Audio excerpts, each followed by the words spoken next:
Halo semuanya, selamat datang di Sebelum Pukul 3, di mana kita akan membahas berbagai hal terkait dunia metafisik, misteri yang ada di dunia, fenomena-fenomena gaib, fenomena supranatural, spiritual, dan kali ini kita akan membahas misteri kasus Subang di Jawa Barat.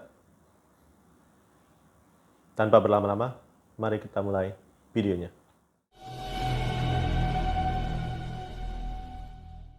Kasus Subang di Jawa Barat sudah hampir atau sudah mendekati bulan ke-9. Dan sampai hari ini kita masih belum menerima progres apapun mengenai keterangan atau kejelasan bagaimana kasus ini ke depannya atau mungkin siapa pelaku yang telah membunuh atau menghabisi kedua korban yang saat ini masih berkeliaran di luar sana. Video kali ini sesuai judul, saya akan membahas tentang handphone korban. Mengapa saya membahas handphone korban?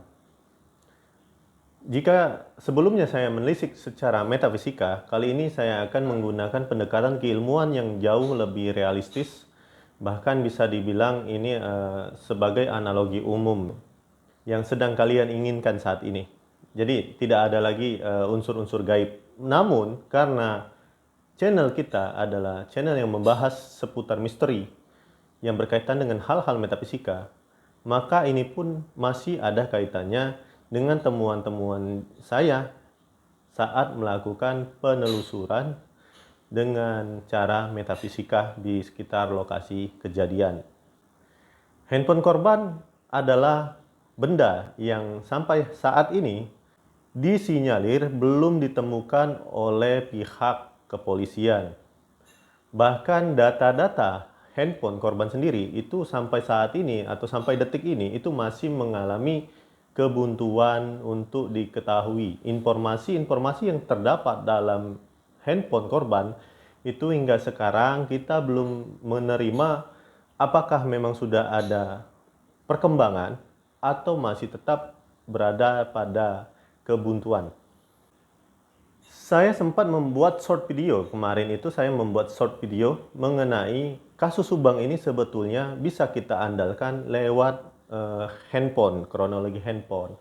Jadi akan saya terangkan seperti ini, bahwa handphone korban itu bukanlah handphone yang biasa. Artinya handphone korban ini adalah handphone yang berbasis Android. Dan siapa yang tidak tahu dengan handphone berbasis Android? Mereka ada sebuah metadata besar di provider ya. Terutama apalagi jika kedua korban, baik itu almarhum Ibu Tuti dan almarhum Adinda Amelia, pasti menggunakan aplikasi salah satunya WhatsApp. Sepengetahuan saya sendiri seperti ini. Meskipun handphone kita hilang, ada yang namanya backup data di file handphone. Di file Android itu ada yang namanya backup data handphone ya. Meskipun ya katanya bahwa backup data pun hilang, tidak menutup kemungkinan bahwa tidak setiap hari, bahkan tidak setiap waktu Amelia itu menghapus backup handphone. Kalau memang dia sering menghapus backup handphonenya. Nah, kalau mau lebih jelas lagi, coba telisik lagi WhatsApp-nya milik Ibu Tuti. Saya berpikir seperti ini, Ibu Tuti dengan umurnya yang segitu, apakah penting bagi dia menghapus backup handphone? Nah, itu seperti itu. Kalau misalkan kita mengarah kepada handphonenya yang, kenapa handphonenya yang hilang? Gitu. Kita mengarah kepada kenapa handphonenya yang hilang. Itu yang paling penting banget. Karena yang hilang itu di rumah itu yang diketahui saat ini, selain benda yang digunakan untuk membunuh ya, kita belum tahu bendanya itu apa, itu handphone yang hilang. Udah jelas sekali, handphone yang hilang. Di data-data handphone tersebut, itu seperti ini. Kalau misalkan ini belum dilakukan kepolisian, tapi saya yakin ini sudah dilakukan oleh kepolisian. Tapi memang belum dipublis secara massa ya.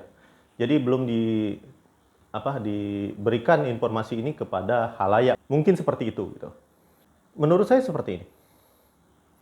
Misal kita ini di dalam rumah itu ada orang yang hilang. Tiba-tiba handphonenya juga mati dan dia itu rajin menggunakan WhatsApp.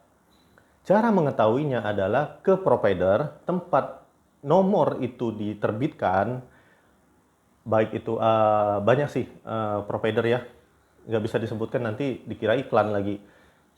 Kita ke provider itu, minta blok pertama, minta blok. Kita blok dulu semuanya. Kita minta aktifkan ulang. Kemudian kita download aplikasi WhatsApp.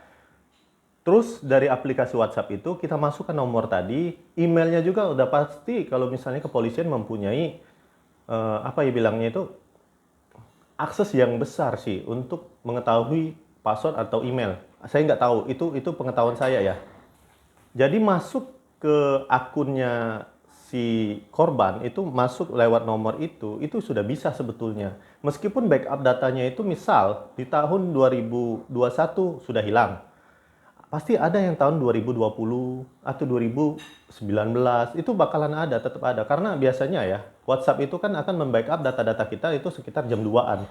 Jam 2 itu akan melakukan backup data, jadi pencadangan. Nah, nggak mungkin lah kalau misalkan dari pencadangan itu semuanya datanya hilang semuanya. Jadi kita bisa melakukan pendekatan di situ. Itu sih secara analoginya ya. Kalau kalian memang tidak suka mengulik secara metafisik, itu seperti itu. Kemudian ada yang namanya backup medsos. Medsos itu besar banget loh, metadatanya besar banget. Terutama Facebook dan Instagram itu besar banget. Atau mungkin Twitter ya. Itu meskipun kita sudah lama, sudah punya banyak sekali hal yang dihapus, itu bisa loh, bisa di backup ulang. Saya nggak tahu caranya gimana, tapi biasanya ini terjadi pada para penipu ya. Penipu-penipu yang di luaran sana itu memanfaatkan data-data yang dihapus orang lain untuk di-up kembali atau diterbitkan kembali. Nggak tahu aku gimana caranya, tapi kalau kalian bermain Twitter, kalian akan tahu nih, banyak sekali data-data pribadi orang-orang yang di Twitter itu diposting ulang sama orang yang tidak bertanggung jawab gitu. Nah, dari mana mereka dapat? Padahal itu udah dihapus. Nah, kayak gitu aja sih sebetulnya. Setelah kesimpulan itu, saya berpikir seperti ini. Apakah tidak sebaiknya pihak yang berwajib itu mendalami karakter-karakter para saksi atau karakter-karakter orang-orang yang kira-kira ada di handphone itu. Coba lihat, coba telisik, kira-kira apakah mereka ini sering banget menghapus data file? Atau coba lihat di file mereka, apakah mereka ini sering banget menghapus data-data file pribadi mereka? Nah, kalau misalkan mereka sering menghapus data-data handphone, itu bisa menjadi pendekatan kita. Apakah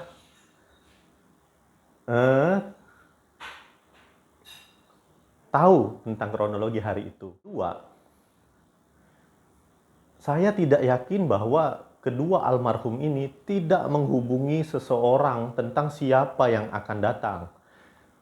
Pasti ada orang terdekat atau siapa itu yang dihubungi. Kalau misalkan itu ada orang yang datang ke rumah, misalkan, pasti cepet banget, gercep lah. Kalau orang bilang tuh ngubungin ya.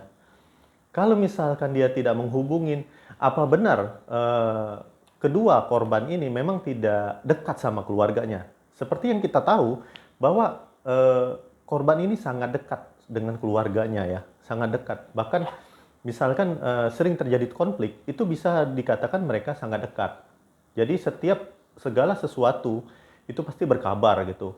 Meskipun notabene hal-hal yang tidak penting pun itu pasti dikabarkan. Jika memang ada hal yang sifatnya prinsip ya mungkin tidak akan dikabarkan. Dan itu juga bisa jadi pendekatan loh. Misalkan si korban itu tidak mengabarkan saat itu. Kita tahu kebiasaannya kalau misalnya hal itu sifatnya prinsip atau pribadi untuk dia, bahkan dia tidak akan memberikan kabar. Baik itu Ibu Tuti maupun Amelia gitu. Jadi kita bisa tahu.